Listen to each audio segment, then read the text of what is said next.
പൊട്ടി മുളച്ചു വരികയാണ്. ഇപ്പൊ മുട്ടായി കൊടുക്കലൊക്കെ ബേക്കറി കൊടുക്കലായി മാറിയിരിക്കണം. ഒരു കാരണം ഞാൻ പറയാണ്, മറ്റത് പേരിനൊരു മതം തട്ടിച്ച് പോരല്ലേന്ന്.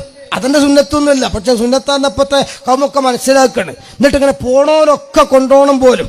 ഒരു പെണ്ണ് കാണാൻ പോകുമ്പോൾ 36-40 ആൾക്കാർ പോവുക. ഒരു തെറ്റുതരം ഞാൻ പറയുകയാണ്. എന്നിട്ട് പോണവരൊക്കെ എന്ത് ചെയ്യണം, ഈ പുതണിൻ്റെ അടുത്ത് കൊടുക്കണം, ശവത്തമ റീത്ത് വെക്കണമായിരിക്കും.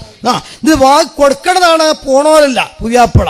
കുറഞ്ഞ ശമ്പളമുള്ള ഗൾഫുകാരനാണെങ്കിലോ ഓൻ പെണ്ണ് കണ്ടുവരുമ്പോഴേക്ക് കല്യാണമൊക്കെ 2 കൊല്ലം കഴിഞ്ഞിട്ട്. എന്തേ കാരണം, ഉണ്ടാക്കി കായ്ക്ക മുട്ടായ്മ കഴിഞ്ഞിക്കണം, ഇനി മകറിന് വേറെ ഉണ്ടാക്കണം. എവിടുന്ന് ഇത് വന്നത്, ആരെ ഉണ്ടാക്കിയത്? ഒരു മുട്ടായി എങ്ങാനും കുറഞ്ഞു പോയാൽ വലിയ കുഴപ്പം പെങ്ങന്മാർക്കാണ്.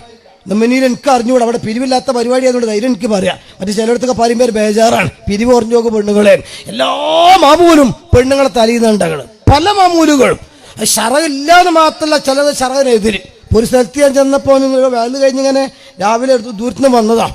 അപ്പം അങ്ങനെ നോക്കുമ്പോൾ അവിടെ മുടിയാളിച്ചലിന് വേണ്ടി ചെല്ലാൻ പറഞ്ഞു. എൻ്റെ കുടുംബമൊന്നുമല്ല, അപ്പോൾ ഡ്രൈവറുടെ ബന്ധത്തിൽപ്പെട്ട ഒരാൾ അങ്ങനെ ചെല്ലാൻ പറഞ്ഞാണ്. ചെന്നപ്പോൾ ഞങ്ങൾക്ക് ചായ വെച്ചു. അപ്പോൾ ആയില്ലേ ഒരു ചോദ്യം ഇങ്ങനെ വിടുന്നു. ആയില്ലേ എനിക്കത് രസമായി തോന്നിയില്ല. ആയില്ലേ പറയുക. അപ്പം എന്താ ഇപ്പോൾ വല്ല മരം പിടിച്ചണമാതിരി.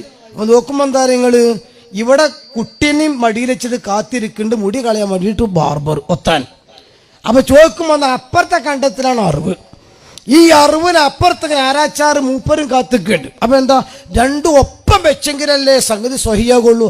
അതിന്റെ വളരെ പ്രധാനപ്പെട്ട ഷർത്താ ഏത്, ഒത്താന്റെ കത്തിയും ആരാച്ചാറ കത്തിയും പോത്തിന്റെ കൗത്തോലും കുട്ടിന്റെ തലയിൽ ഒപ്പം വെക്കണോ. ഇത് എവിടുന്ന് പോന്നതാ? 2 സമസ്തി അംഗീകരിച്ചിട്ടില്ല, സംസ്ഥാനന്റെ തീരുമാനമില്ല, മുജാഹിദിന്റെ തീരുമാനമില്ല. എവിടുന്നേ ഇപ്പോൾ ഇത് പോകുന്നത് അല്ലേ? നിങ്ങൾ അറിവ് പൂർണ്ണമായിട്ട് നടത്തിയിട്ട് ഈ മുടിക്കും കൂടി ആ കൂലി കിട്ടണം, എന്നിട്ട് പിന്നെ വന്ന് മുടി കളയണം എന്നല്ലേ. ഏതോ ഒരു പടുജാഹിര്, വഫാ സാഹിബിന്റെ ഭാഷ പറയാൻ മൊരഞ്ചാഹിര് ചെയ്തു.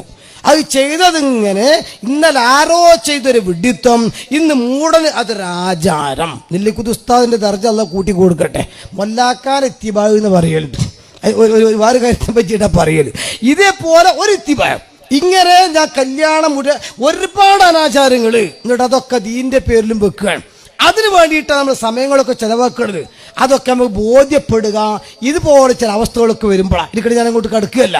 അപ്പം അതുകൊണ്ട് ഉസ്മാൻ ഖാന്റെ ഉപദേശത്തിലേക്ക് തിരിച്ചു പോകുന്ന വിഷയം മാറിപ്പോകുന്നുണ്ട്. മഹാനവറുകൾ പറഞ്ഞു, നിങ്ങൾക്ക് അല്ലാഹു തആല ദുനിയാവ് തന്നത്, കാശ് തന്നത്, ആരോഗ്യം തന്നത്, സമയം തന്നത്, സ്വാധീനം തന്നത്, അറിവ് തന്നത്, നിങ്ങൾക്ക് തന്നതെല്ലാം അത് ദുനിയാവിലേക്ക് അങ്ങോട്ട് ലയിച്ചുപോയി ആഖിറം മറക്കാൻ വേണ്ടിയല്ല, മറിച്ച് നിങ്ങൾക്കത് തന്നിരിക്കുന്നത് ആഖിറം സമ്പാദിക്കാനാണ്. ബാക്കി ഞാനിപ്പോൾ വായിക്കുന്നില്ല, കാരണം ഒരുപാട് വരും. ആ ഒരു ഉപദേശം, ആ ഒരു